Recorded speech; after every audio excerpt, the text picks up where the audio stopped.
यामां सोमपाः पूतपापा यज्ञैरिष्ट्वा स्वर्गतिं प्रार्थयन्ते ते पुण्यमासाद्य सुरेन्द्रलोकम् अश्नन्ति दिव्यान् दिवि देवभोगान् ते तं भुक्त्वा स्वर्गलोकं विशालम् क्षीणे पुण्ये मर्त्यलोकं विशन्ति एवं त्रयिद्धर्ममनुप्रपन्ना ಗದಾಗತಂ ಕಾಮ ಲಭಂತೆ.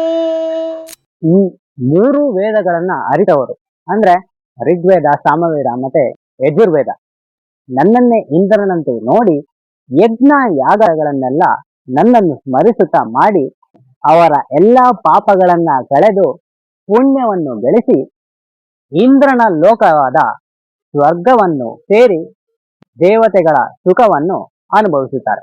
ಯಥೇಚ್ಛವಾಗಿ ಸ್ವರ್ಗದ ಸುಖವನ್ನೆಲ್ಲ ಅನುಭವಿಸಿ ಅವರ ಪುಣ್ಯಗಳನ್ನೆಲ್ಲ ಅಲ್ಲೇ ಕಳೆದು ಪುನಃ ಅವರು ಮೃತ್ಯುಲೋಕ ಅಂದರೆ ಭೂಲೋಕದಲ್ಲಿ ಜನ್ಮವನ್ನು ತಾಳ್ತಾರೆ.